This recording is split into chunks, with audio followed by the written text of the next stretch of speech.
अभी मैं आपको एक्सप्लेन करने वाली हूँ हल्क पार्ट 1। तो मूवी की स्टार्टिंग होती है एक साइंटिस्ट को दिखाते हुए। वो कुछ क्रीपी एनिमल्स और रेप्टाइल्स के डीएनए को मिलाकर एक खास चीज बना रहा था। इस काम के लिए उसे गवर्नमेंट भी फंड्स दे रही थी, लेकिन जब उससे ये चीज ना बनी तो गवर्नमेंट ने अपने फंड्स रोक लिए। तो साइंटिस्ट ने अकेले में इस पर काम करना शुरू कर दिया और फाइनली उसने वो मेडिसिन, वो वेनम बना लिया जिस पर ना तो किसी बीमारी का असर होता था और ना ही किसी और जहर का। और वो मेडिसिन उसने खुद पर टेस्ट की।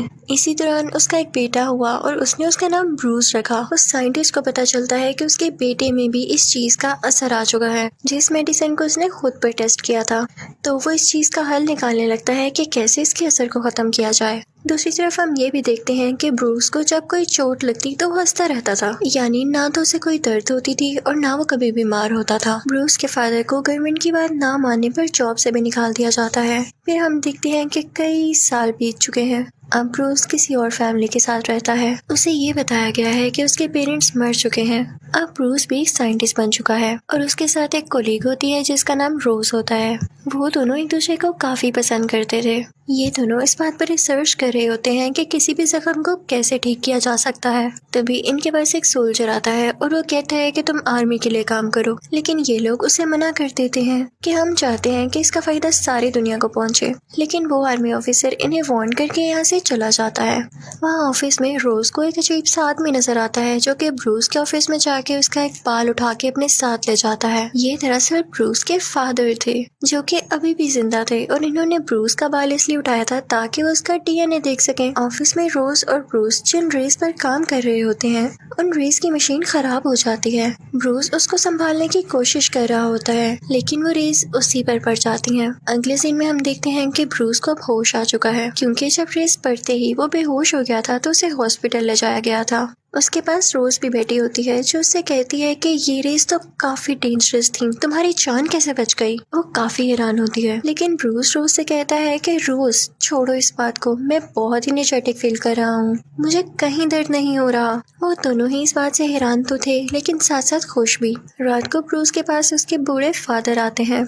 वो ब्रूस को बताते हैं कि मैं तुम्हारा बाप हूँ, लेकिन ब्रूस कहता है कि नहीं, वो तो मर चुके हैं। तो वो साइंटिस्ट यानी ब्रूस के फादर कहते हैं कि नहीं, आर्मी ने तुम लोगों से झूठ बोला और तुम्हारी कोलीग रोज उसी आर्मी जनरल की बेटी है जिसने मेरी रिसर्च को भी रुकवाया, और तुम जिस पर रिसर्च कर रहे हो वो चीज तुम्हारे अंदर है, तुम्हें और कहीं इसको ढूंढने की जरूरत नहीं है और ना ही तुम्हें किसी की मदद चाहिए। ब्रूस अपने फादर से कहता है कि मैं आपकी बात पर यकीन कैसे कर लूं, आप इतने सालों बाद आ गए हैं जबकि मैं रोज से कई अरसे से प्यार करता हूँ। अब रात हो जाती है और ब्रूस अपनी लैब में आता है। उसे उस साइंटिस्ट यानी अपने रियल फादर की सब बातें याद आ रही होती हैं। उसे गुस्सा आने लगता है और उसकी बॉडी में कुछ चेंजेस होने लगते हैं। उसका जिस्म बड़ा और ग्रीन होने लगता है। देखते ही देखते वो बहुत बड़ा ग्रीन कलर का हल्क बन जाता है। ये सब कुछ उसके फादर भी छुप कर देख रहे होते हैं। तो वो उसके पास आते हैं और ब्रूस को यानी हल्क को अपना बचपन याद आने लगता है, लेकिन ब्रूस वहाँ की सारी चीजें तोड़ के वहाँ से चला जाता है। अगले दिन हल्क से रोज मिलने आती है और वो कहती है कि लैब में बहुत अजीब चीजें हुई, क्या तुम कल लैब में आए थे? लेकिन ब्रूस को कुछ भी याद नहीं होता। वो अब हल्क भी नहीं बना हुआ था। वो कहता है कि नहीं, मैं तो कल लैब में नहीं आया, लेकिन कल मुझे बहुत अजीब ख्वाब आया और एक आदमी भी आया जो कि खुद को मेरे फादर कह रहा था। तभी वहाँ पर आर्मी जनरल यानी रोज के फादर आते हैं और अपनी बेटी को बाहर गाड़ी में बिठा देते हैं कि तुम फिलहाल बाहर ही रहो, मुझे ब्रूस से कुछ जरूरी बातें करनी है। इनफैक्ट आर्मी जनरल ये भी जानता था कि ये उसी साइंटिस्ट का बेटा है और ये अपने बाप का छोड़ा हुआ काम भी पूरा कर रहा है। वो अंदर आते हैं ब्रूस के पास और उससे कुछ बातें करने लगते हैं। उधर रोज ब्रूस के फादर के पास जाती है और कहती है कि ब्रूस में ऐसा क्या है जो मेरे फादर उसके पीछे पड़े हुए हैं, उससे बातचीत करना चाहते हैं हर बार। तो ब्रूस के फादर कहते हैं कि क्या तुम मेरे बेटे को अपने फादर यानी आर्मी जनरल के पास छोड़ाई? तुम नहीं जानती ब्रूस के बारे में, वो सच में यूनिक है। अगर आर्मी को ये पता चला तो वो उसे पकड़ लेगी और दुनिया भी यूनिक चीजों को एक्सेप्ट नहीं करती। दूसरी तरफ आर्मी जनरल ब्रूस से बातचीत कर रहे होते हैं कि मुझे बताओ कि तुम्हारे फादर कहाँ हैं। तो ब्रूस कहता है मुझे बस यही पता है कि वो मर चुके हैं और मुझे उनके बारे में कुछ नहीं पता। तो आर्मी जनरल कहता है कि मैं वही हूँ जिसने तुम्हारे फादर को जेल में भेजा और तुम जानते हो कि मैं हर बात का पता लगा कर रहूंगा और अगर तुमने भी मुझे सही इन्फॉर्मेशन ना दी तो मैं तुम्हें भी जेल भिजवा दूंगा। तो ब्रूस कहता है मुझे कुछ नहीं याद। तो वो आर्मी जनरल कहता है तो फिर तो तुम इस काबिल भी नहीं हो कि तुम एक लैब खोलो या कोई रिसर्च करो, तुम्हारा दिमाग तो छोटे बच्चों जैसा है, और ये बात भी याद रखना, मेरी बेटी रोज से दूर रहना। उसके बाद वो आर्मी जनरल चला जाता है और ब्रूस को एक कॉल रिसीव होती है जो कि उसके डैड की ही होती है। वो अपने डैड से कहता है कि आपने मेरे साथ क्या जुल्म कर दिया, मुझ में क्यों ये बीमारी इंजेक्ट की। तो उसके डैड कहते हैं कि ये बीमारी नहीं, ये पावर है, इसे यूज करो। तो ब्रूस कहता है कि नहीं, मैं इसे खत्म कर दूंगा। तो ब्रूस के फादर कहते हैं कि वैसे भी रोज अब तुम्हारे साथ नहीं होगी, क्योंकि मैंने तुम्हारे डीएनए से कुछ क्रिएचर्स बनाए थे और वो मैंने उसकी तरफ भेज दिए हैं। ब्रूस फौरन से कॉल काटता है, रोज के घर की तरफ निकल पड़ता है, लेकिन तभी रास्ते में एक आर्मी ऑफिसर आ जाता है। ब्रूस को काफी गुस्सा आता है और अब वो दोबारा से हल्क में बदल जाता है, काफी जायंट। अब फाइनली वो रोज के घर पहुंच चुका था। वो दोनों एक दूसरे को देखने लगते हैं। ब्रूस रोज को गाड़ी में बिठा देता है और तभी वहाँ पर वही क्रिएचर कुत्ते आते हैं जिन्हें ब्रूस के फादर ने ब्रूस के डीएनए से ही बनाया था, लेकिन ब्रूस उनसे फाइट करके उनको भी मार देता है। इसके बाद ब्रूस रोज को सब कुछ बताता है कि मेरे डैड असल में चाहते क्या है, और मेरी बॉडी में कोई हिडन मेडिसिन थी जो कि रेस लगने की वजह से सामने आ गई, और मैं अब हल्क में बन जाता हूँ जब भी मुझे गुस्सा आता है। तो रोज उसे तसल्ली देती है कि हौसला रखो, मैं तुम्हारे साथ हूँ। अब अगले दिन रोज अपने फादर को कॉल करती है। वो उनकी हेल्प मांगना चाहती थी ब्रूस के लिए, लेकिन वो थोड़ी जानती थी कि वो तो ब्रूस के खुले दुश्मन है। अब जैसे ही उसके फादर को पता चलता है कि ब्रूस के साथ है, तो वो अपनी आर्मी वहाँ पर भेजते हैं। वो लोग ब्रूस को बेहोश कर देते हैं। अब आर्मी वाले उसे अपने साथ ले आते हैं आर्मी जनरल यानी रोज के फादर के पास। रोज ब्रूस से कहती है कि मैं तुम्हें जल्द ठीक कर लूंगी, लेकिन उसे क्या पता था कि उसके फादर बहुत जालिम थे। वो ब्रूस को जमीन से 1000 फीट नीचे ले आए थे और वो उसे हमेशा के लिए बेहोश रखने का प्लान कर रहे थे। जब रोज को ये पता चलता है तो वो अपने फादर से कहती है कि आप रोज से इतनी नफरत क्यों करते हैं। तो उसके फादर कहते हैं कि नफरत नहीं, वो खतरा है, खतरा। वो अपने डैड की तरह एक पागल साइंटिस्ट है। तो रोज कहती है कि मैं उसे जानती हूँ, आप मुझे उससे एक बार मिलने दें। तो उसका फादर उसे इजाजत दे देता है और वो सारा दिन ब्रूस के साथ स्पेंड करती है। लेकिन उसके बाद उसका फादर उससे कहते हैं कि आइंदा के बाद तुम ब्रूस से नहीं मिल सकोगी, क्योंकि उसे कुछ लोग हमेशा के लिए अपने साथ ले जाएंगे। दूसरी तरफ जब ब्रूस के फादर को खबर मिलती है कि ब्रूस को उन लोगों ने पकड़ लिया है, तो वो सोचता है कि मैं अपने बेटे की रिसर्च इस तरह से खत्म होने नहीं दे सकता। वो उस जगह जाता है जहाँ पर वो रेस होती है, और वो रेस वो खुद पर डालता है ताकि वो भी अपने बेटे जैसा यूनिक बन सके और उसका काम पूरा कर सके, उससे बचा भी सके। लेकिन उसमें एक और रिएक्शन हो गया था। वो जिस भी चीज को हाथ लगाता वो उस जैसा बन जाता, और ये भी एक अच्छी एबिलिटी थी। फिर वहाँ से ब्रूस के फादर रोज के पास जाते हैं और कहते हैं कि मुझे मेरे बेटे से मिलना है। तो रोज कहती है कि अब बहुत देर हो चुकी है, उसे वो लोग लेकर जाने ही वाले हैं। तो ब्रूस के फादर कहते हैं कि तुम्हारे फादर हैं वो जो ये सब कर रहे हैं, तुम इन्हें रोक सकती हो। तो रोज कहती है कि नहीं, मैं उन्हें नहीं रोक सकती, और आप मुझसे ऐसा क्यों कह रहे हैं जबकि सारी गलती आपकी है। तो ब्रूस के फादर कहते हैं कि मेरी गलती, ये तो उसमें डीएनए के जरिए आया है, और मैं चाहता था कि ऐसा ना हो। मैंने क्या क्या नहीं किया इसको खत्म करने के लिए, और अभी तो मैं आप लोगों की भलाई चाह रहा हूँ ना। गलती तो तुम्हारे फादर की है जिसने मेरे प्रोजेक्ट को बंद कर दिया, वरना आज तक मैं उसकी रेमेडी, उसका क्योर ढूंढ चुका होता। वो रोज को बताता है कि हाँ, मुझसे जो गलती हुई मैं उसको मानता हूँ। मुझे जब पता चला कि मेरा बेटा ब्रूस बड़ा होकर दुनिया के लिए खतरा होगा, तो मैं इसे मारने के लिए आगे बढ़ा था, लेकिन तब मेरी वाइफ बीच में आ गई और वो चाकू उससे लग गया, जिसकी वजह से वो मर गई। दूसरी तरफ हम देखते हैं कि ब्रूस पर जुल्म हो रहा होता है। वो लोग उसको इलेक्ट्रिकल शॉक्स दे रहे होते हैं ताकि उसको गुस्सा आए और वो हल्क बन जाए, क्योंकि वो लोग ये चाहते थे कि जब वो हल्क बने तो उसकी स्किन उतार लें और उसके डीएनए से और भी कई ज्यादा हल्क्स बनाए, जिससे वो अपना फायदा उठा सकें। लेकिन ब्रूस खुद को गुस्सा नहीं दिलाता। वो कहता है कुछ भी हो जाए मैं हल्क नहीं बनूंगा ताकि ये लोग मेरा यूज न कर सकें। लेकिन उसे इतना टॉर्चर किया जाता है कि वो बेचारा बेहोश हो जाता है और फिर उसे एक पानी के टैंक में रख दिया जाता है। वहाँ पर उसे कुछ विजन्स आने लगते हैं कि जब वो काफी छोटा था तो उसके फादर उसे किस तरह से मॉन्स्टर समझकर मारने लगे थे, और इसी वजह से उसकी मदर की भी डेथ हो गई। ये सब याद करके उसे गुस्सा आने लगता है, जिसकी वजह से वो फाइनली यहाँ पर हल्क बन जाता है और वो उस ग्लास को तोड़ के बाहर आ जाता है। वो सारी आर्मी उसे बेहोश करने की कोशिश करती है। वो ब्रूस यानी हल्क पर फायरिंग भी करते हैं, लेकिन उसे कुछ भी नहीं होता, क्योंकि अब वो बहुत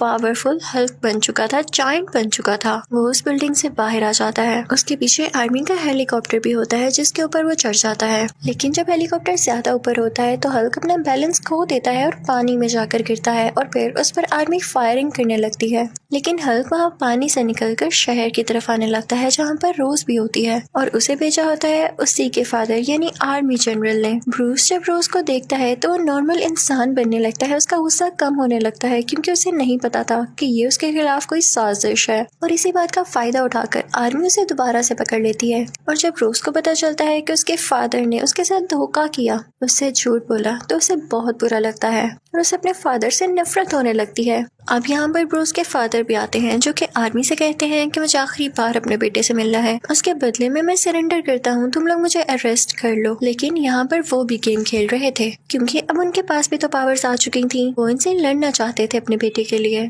अब ब्रूस के फादर ब्रूस से मिलते हैं और उसे कुछ बातें कहने लगते हैं ताकि उसे गुस्सा आए और वो हल्क बन जाए।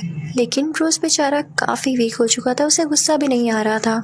तो ब्रूस के फादर पूरे शहर की एनर्जी और इलेक्ट्रिसिटी अपने अंदर एब्जॉर्ब कर लेते हैं और उसका शौक वो ब्रूस को भी देते हैं, जिसकी वजह से ब्रूस अब फाइनली हल्क बन जाता है और वो दोनों लड़ने लगते हैं। ब्रूस के फादर उससे इसलिए लड़ रहे थे ताकि वो उसकी एनर्जी एब्जॉर्ब कर सके। तो हल्क अपने फादर से कहता है कि ले लें, आप सारी ले लें एनर्जी मेरी, और इसी के साथ वो उन्हें अपनी एनर्जी देने लगता है। लेकिन वो इतनी ज्यादा होती है कि ब्रूस के फादर उसको कंट्रोल ही नहीं कर पाते और कहते हैं कि नहीं, रहने दो, तुम ही हो जो इसको कंट्रोल कर सकते हो। और अब हम देखते हैं कि आर्मी उन पर बॉम्ब फेंक देती है जिसकी वजह से उन दोनों की डेथ हो जाती है। अब 1 साल गुजर जाता है और रोज को उसके फादर की कॉल आती है कि अगर तुम्हें ब्रूस कहीं भी नजर आए हल्क की फॉर्म में तो तुम मुझे जरूर बताना। बेशक सारे लोग कहते हैं कि वो मर चुका है, लेकिन मुझे अभी भी लगता है कि वो जिंदा है। तो रोज कहती है कि नहीं, मैं आपको कभी भी नहीं बताऊंगी और मैं खुद भी यही चाहती हूँ कि मैं उसे कभी याद ना करूँ, वरना वो याद बन के दोबारा मेरे पास आ जाएगा। लेकिन इस पार्ट 1 के एंड में हम ये देखते हैं कि ब्रूस अभी भी जिंदा है और जंगल में कुछ लोगों का इलाज कर रहा होता है और उसने अपने गुस्से पर काबू पाना भी काफी हद तक सीख लिया था, इसीलिए तो कोई इसे पहचान नहीं पाया था कि हल्क जिंदा है या मर गया। और इसी के साथ इस मूवी यानी हल्क का पार्ट 1 खत्म हो जाता है। अब मैं आपको एक्सप्लेन करूंगी इसी मूवी का पार्ट 2 यानी हल्क पार्ट 2। अब पार्ट 2 शुरू होते ही हम देखते हैं कि ब्रूस किसी और मुल्क में चला गया है और वहाँ की लैब में है, क्योंकि उसे रोज ने कॉल करके कहा होता है कि मैं तुम्हारा इलाज कर सकती हूँ, तुम इस लैब में आ जाओ। अब इस लैब में इस पर एक्सपेरिमेंट किया जाता है ताकि ये ठीक हो सके, हमेशा के लिए ब्रूस ही रह सके। लेकिन वो एक्सपेरिमेंट फेल हो जाता है और ब्रूस हल्क बन जाता है। उसे बहुत गुस्सा आता है कि ये कैसा मजाक है। वो सबको मार कर इंजर्ड करके वहाँ से आ जाता है और अब किसी और मुल्क में चला जाता है और अपनी इस गुस्से वाली आदत पर काबू पाने के लिए वो योगा क्लासेस ज्वाइन कर लेता है और साथ ही साथ वो ये भी ट्राई कर रहा होता है कि वो खुद को ठीक कर सके और हमेशा के लिए ब्रूस ही रह सके, हल्क कभी भी ना बने। अब ब्रूस जिस कंपनी में काम किया करता था वो बॉटल्स बनाती थी। एक दिन काम करते हुए उसका हाथ कट जाता है और उसका खून एक बोतल पर आकर गिरता है। जब उस बोतल में सोडा फिल किया जाता है और उसे कोई आदमी पीता है तो उसे वो बीमारी हो जाती है जिसका इलाज अभी तक नहीं आया था। वो रिपोर्ट जब आर्मी जनरल के पास जाती है यानी रोज के फादर के पास, तो वो समझ जाते हैं कि ये जर्म्स या ये बीमारी तो ब्रूस से ही लग सकती है और वो जरूर कहीं ना कहीं जिंदा है, उसका पता लगाया जाए। और उसे पता चल जाता है कि ये बोतल्स किस मुल्क में बनती हैं। वो अपनी सारी आर्मी को वहाँ पर भेजता है ब्रूस को पकड़ने के लिए और यहाँ पर वो लोग उसको देख लेते हैं। ब्रूस को जब इस बात का पता चलता है तो वो कहता है कि मैं इनका मुकाबला कैसे करूंगा और ना चाहते हुए भी उसे यहाँ पर एक बार फिर से हल्क बनना पड़ता है और उसके बाद वो उनका मुकाबला करके वहाँ से भाग जाता है ताकि उसे कोई पकड़ न सके इस बार। अब जिस आर्मी लीडर को रोज के फादर ने वहाँ पर भेजा था वो आर्मी जनरल को आके कहता है कि देखिए, मुझसे तो वो पकड़ा नहीं गया, पता नहीं उसमें कैसी पावर थी, वो तो एक बिल्कुल जायंट की तरह था। तो आर्मी जनरल कहता है कि परेशान ना हो, मैं तुम्हें उससे लड़ने के तरीके जरूर बताऊंगा। अब दूसरी तरफ हम देखते हैं कि ब्रूस उसी मुल्क जा चुका है जहाँ पर लैब में उसे रोज ने बुलाया था। वो एक यूनिवर्सिटी में एडमिशन ले चुका था जहाँ पर वो रोज को भी देखता है।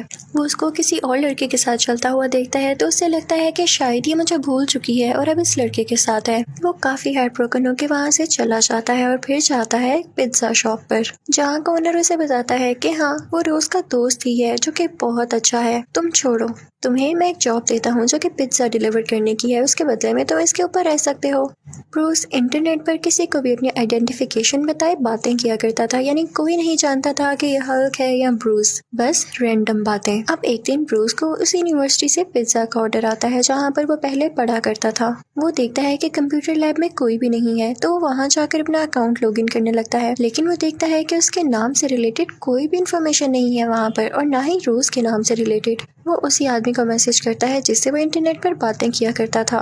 वो उसे सब कुछ बताता है। ब्रूस जब वहाँ से वापस आता है तो देखता है कि उस पिज्जा शॉप में रोज बैठी हुई है अपने उसी दोस्त के साथ। रोज उसे देख लेती है लेकिन ब्रूस वहाँ से भाग जाता है। वो उसके पीछे पीछे जाती है, उसे वो कहीं पर भी नहीं नजर आता। तो वो वापस आती है और उस पिज्जा ऑनर से पूछती है कि क्या वो यहीं पर रहता है, मुझसे झूठ मत बोलिएगा। तो वो पिज्जा ऑनर कहता है कि हाँ वो यहीं पर रहता है। अब ब्रूस शहर छोड़कर जा रहा होता है लेकिन रोज उसके पीछे आ जाती है और उसे कहती है कि रुको मत जाओ। वो उसे अपने साथ घर ले आती है।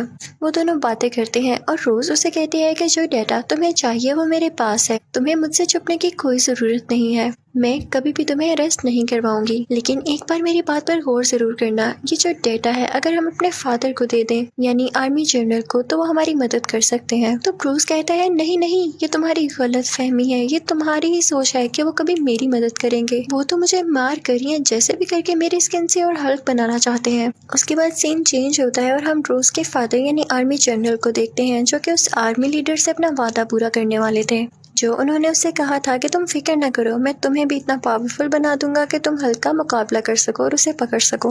वो उसे कुछ इंजेक्शंस लगाते हैं उसके फेस में, उसकी नेक में, उसकी स्पाइनल कॉर्ड में यानी बैकबोन में, जिससे वो बहुत ज़्यादा एक्टिव हो जाता है, काफ़ी पावरफुल हो जाता है। अब ब्रूस रोज से कहता है कि मुझे सिर्फ ये डेटा चाहिए था, मैं यहाँ पर ज्यादा नहीं रुक सकता, आर्मी मुझे पकड़ने आने ही वाली होगी। अब बस उसका यही कहने की देर थी कि आर्मी वहाँ पर आ जाती है। पता नहीं उन्हें किसने खबर दी थी कि ये यहाँ पर है। वो भागने लगता है और आर्मी भी उसका पीछा कर रही होती है। तभी एक ब्रिज पर उसको कैद कर लिया जाता है और तभी वहाँ से वो ब्रिज तोड़कर बाहर निकलता है। वो दोबारा से हल्क बन चुका था। उस पर उन सोल्जर्स की गोलियों का कोई असर नहीं हो रहा होता जैसे पहले नहीं हुआ था। तो आर्मी लीडर अपने सब सोल्जर्स को कहता है कि इसको टैंक के आगे रख के शूट करो और उसके साथ ऐसा ही किया जाता है। लेकिन हल्क में बहुत हिम्मत होती है, बहुत पावर होती है, वो इनको भी बर्दाश्त कर लेता है और खुद को टूटने नहीं देता, जख्मी नहीं होने देता। फिर अचानक से वो उठता है और इन दोनों टैंक्स को तबाह कर देता है। हल्क आर्मी के एक इंसान को भी मार देता है। तो आर्मी जनरल कहता है कि अभी इसके पास कोई मत जाना, ये गुस्से में और सबको मार सकता है। तो वो अपनी बेटी रोज को उसके पास भेजता है कि जाओ इसका गुस्सा ठंडा करो ताकि दोबारा से ब्रूस बन जाए। अभी वो उसके पास जाती ही है तभी आर्मी का एक और हेलीकॉप्टर आता है और वो हल्क पे फायरिंग करने लगता है। हल्क अपने हाथ रोज के गिर्द लपेट के उसे प्रोटेक्ट कर लेता है ताकि कोई गोली उसे न लगे और उस हेलीकॉप्टर को डिस्ट्रॉय कर देता है। वहाँ पर उसने उस आर्मी लीडर की भी हड्डियों का चूरा बना दिया था जिसने उस पर अटैक करने की कोशिश की थी। और फिर वो वहाँ से रोज को लेकर पहाड़ों में आ जाता है जहाँ पर उसे आर्मी ढूंढ ही न सके। बैक सीन में हम देखते हैं कि वही आर्मी लीडर हॉस्पिटल में होता है और डॉक्टर्स कहते हैं कि इसकी हड्डियां तो अब इस काबिल ही नहीं रही कि जुड़ सकें और ये हमेशा कोमा में ही रहेगा। लेकिन तभी सरप्राइजिंगली वो उठ बैठता है, उसकी हड्डियां जुड़ चुकी थी, वो बिल्कुल ठीक हो चुका था और ये उसी इंजेक्शन की वजह से था जो कि आर्मी जनरल ने उसको लगाया। ये देखते हुए आर्मी जनरल उसके अंदर और इंजेक्शंस लगा देता है। दूसरी तरफ ब्रूस रोज से कहता है कि मैं चाहता हूँ हल्क मेरे अंदर से हमेशा के लिए निकल जाए क्योंकि न रहेगा बांस न बजेगी बांसुरी। जब हल्क ही नहीं होगा तो ये पकड़ेंगे किसको। ब्रूस रोज से कहता है कि मेरे पास एक आइडिया है, हम उस आदमी से मिलने जाते हैं जिस पर मैं इंटरनेट पर रैंडम बातें करता हूँ। उसकी भी एक लैब है, वो मुझे जानता तो नहीं है लेकिन जब उसे पता चलेगा कि मैं कौन हूँ तो वो जरूर मेरी मदद करेगा। और अब वो दोनों उसकी लैब की तरफ चलते हैं और फाइनली वो उस आदमी से मिल लेता है। वो रैंडम आदमी ब्रूस से कहता है कि मुझे तो लगा था तुम कोई जायंट हो जैसे अपने बारे में तुम बातें बताया करते थे। तो ब्रूस उससे कहता है कि हाँ मैं हूँ, ये मेरा नॉर्मल इंसान का वर्जन है। तो वो आदमी उससे कहता है कि देखो मेरे पास जो मेडिसिन है वो बहुत स्ट्रॉन्ग है, मैं नहीं जानता कि तुम उसे कंट्रोल कर सको या नहीं, उसे बर्दाश्त करो भी या नहीं, तुम उससे मर भी सकते हो, क्या मैं लगा दूं तुम्हें। तो ब्रूस कहता है कि जान की परवाह है भी किसको, मैं तो बस हल्क को हमेशा के लिए मारना चाहता हूँ। अब उसको लैब में ले जाया जाता है लेकिन वो मेडिसिन इंजेक्ट करने के लिए सबसे पहले उसे हल्क बनाना जरूरी था, इसलिए उसको इलेक्ट्रिकल शॉक्स लगाए जाते हैं ताकि वो गुस्से में आके हल्क बन सके और ऐसा होता भी है। रोज उससे बातें करने लगती है कि देखो किसी चीज को नुकसान मत पहुंचाना, हम यहाँ पे तुम्हारी भलाई के लिए ही तो आए हैं, याद रखना सब। और इसी के साथ वो रैंडम आदमी अपनी वो मेडिसिन उसमें इंजेक्ट कर देता है जिसके बाद से वो हल्क अब ब्रूस बनने लगता है यानी असली फॉर्म में आने लगता है, एक अच्छा सा इंसान। वो रैंडम आदमी काफी खुश होता है क्योंकि उसका एक्सपेरिमेंट कामयाब रहा था और उसने इस बीमारी का हल भी ढूंढ लिया था। अब वो आदमी उनको बताता है कि किसी भी बीमारी का इलाज करना अब पॉसिबल हो चुका है। इनफैक्ट मुझे ब्रूस ने यानी हल्क ने अपना ब्लड भेजा था और उसी ब्लड ड्रॉप से मैंने कई ज्यादा ब्लड बना लिया। मैंने उसे कई जानवरों पर टेस्ट किया लेकिन इसके रिजल्ट सामने नहीं आए। अब जैसा कि मैंने इसे हल्क पर टेस्ट किया और ये वापस ब्रूस बन गया, इसकी बीमारी ठीक हो गई, तो हम ब्रूस के बाकी ब्लड से भी लोगों की बीमारियां ठीक कर सकते हैं। लेकिन रोज और ब्रूस कहते हैं कि ये खतरनाक है, आर्मी भी इसी के पीछे है और अगर उनको पता चल गया कि तुम्हारे पास है तो वो तुम्हें भी ले जाएगी यहाँ से, और साथ ही साथ इसी खून से कई ज्यादा हल्क्स बनाएंगे जो कि दुनिया तबाह कर देंगे यार। इतनी ही देर में वहाँ पे आर्मी भी आ जाती है और वो लोग ब्रूस को एक बार फिर से बेहोश कर देते हैं और आर्मी जनरल अब ब्रूस को अपने साथ पकड़ के ले जाती है। दूसरी तरफ उस रैंडम आदमी के पास वो आर्मी लीडर आता है और उसे गन पॉइंट करके कहता है कि मुझ में भी ब्रूस का ब्लड दाखिल करो ताकि मैं भी हल्क बन सकूं।